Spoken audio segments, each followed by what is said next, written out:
Welcome to part 52 of Was I in a Cult? Quick recap. I was trying to redeem myself in church through evangelism. I was just trying to be a good Christian and do what I was called to do by God. But my feelings kind of got in the way. I had to go to the dollar store for something, and I ran into this girl who I thought needed Jesus. Her name was Cindy, and she was a heroin addict. Since my church was all about reaching drug addicts, I thought this would be perfect to invite her to come to church with me. We got in this whole conversation, and she told me how her mom was a Christian and that she had been trying to get her to go with her to church for years, and but her mom was against her being gay. And because she shared this with me, it made me realize that basically I was kind of in a similar situation. So I started to open up to Cynthia because there was no one else to talk to, and I finally found my first gay person that I could actually talk to about the feelings that I personally was having. And so I had told her about how I was struggling in the same situation. Like, I was telling her that I was having feelings, but that I was basically repressing them and not acting upon them, you know what I mean? And that my church also, didn't really agree with it, but I didn't know what to do because I had had those feelings before for someone in my church, but I was repressing them. And so I just remember this was the very first time that I was actually able to talk to someone who I felt understood me at a deeper level than anyone else ever had. It was so freeing to be able to talk to someone openly about my feelings when I had never been able to talk to anybody, not my family, not my friends, not anyone in church. And I just can't describe how good it felt to actually be able to talk about being a lesbian. So the first person I came out to was a heroin addict, homeless, drug addict on the street. And she was the most compassionate, loving person. And I was just overwhelmed with feeling connected to someone and overwhelmed with feeling like someone finally understands me. When you find that level of acceptance, it does something deep inside your heart, and it's just like I finally feel like someone just knows me, because like nobody ever really knew me before, because I never revealed myself to anyone ever. Like, I had to hide all these parts of myself for people to accept me, for people to want to be around me. And now, like, I have this person that would accept me fully without any, rejection of parts of myself. Like, I felt like my church accepted me, but they really didn't, because they didn't even know who I was. They never knew who I was.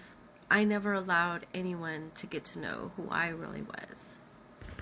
Now you're probably thinking, like, so you just pulled over on the side of the road and started talking to this stranger, and that's how this happened? Well, yeah, basically. I don't think we went into all those details the very first time, but I continued to go back and look for her, and she was always in the same place. She didn't have a phone because she was like living on the street, and but she always kind of hung out in the same place. So I would always go back and look for her in the same places.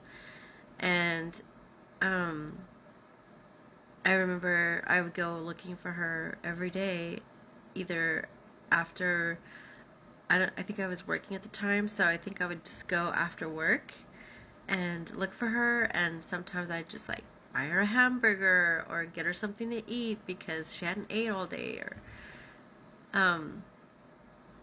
it was a lot, and I just remember sometimes picking her up and having a chat with her. Just, she would go to church with me. There was a couple times where she did go to church with me, and let me tell you about that. So the very first time I got her to agree to go to church with me was mainly because I think she wanted to spend time with me, and I think I wanted to spend time with her. So I remember picking her up and taking her to church, and I remember when we walked in, I felt like the whole entire church was staring at me and her. And I didn't know why. Like, I mean, in my opinion, I was thinking, this is great. The church is going to love the fact that I am bringing people, because this is our whole vision. Our whole vision and purpose and goal as a church was to reach drug addicts, to help bring in people off the street. That was what our ministry was all about. So, I don't know why everyone was looking at us and giving us dirty looks, and they were looking at her like in disgust. Like, they were disgusted that there was a heroin addict lesbian in their church. And I'm like, this is who we're supposed to be reaching. Why are you guys acting like this? And I was just like so horrified that she would see the way these people were looking at her, because I saw it. And I just remember trying to introduce her to a few people, and just the looks and the stares that she received, because I mean, she was on heroin, and so she was nodding out, and you could see the track marks in her arms and stuff like that, you know what I mean? So it was quite evident, but rather than them looking at her like she was supposed to be there, they were rejecting her, and they were giving her these dirty looks. And I'm like, this is what our ministry is about, is reaching these people. So why are you guys acting like this? Like, I didn't get it. I was actually embarrassed on behalf of my church for the way that they were treating her and the way they were acting towards her. And like, I almost didn't want to bring her back, because I was embarrassed that my church would be that way. There was no love. There was no prayers. Nobody wanted to pray for her or talk to her. And we just sat in the back, and then we left. I mean, I don't know if she knew that they were judging her or looking at her, but I do know that when I went back to church, I had some people approach me, and there was rumors going around that we were together. Now, me, being the person who's completely doing everything I possibly can to not act upon my feelings, and knowing that I'm not, but again, I'm being falsely accused by this same church that falsely accused me of using drugs. Now they're falsely accusing me of being with a woman that I'm not being with. And I'm just like, I can't win. No matter what I do in this church, they're going to judge me. They're going to falsely accuse me. So then I just got angry and more withdrawn. I'm out of time. More later.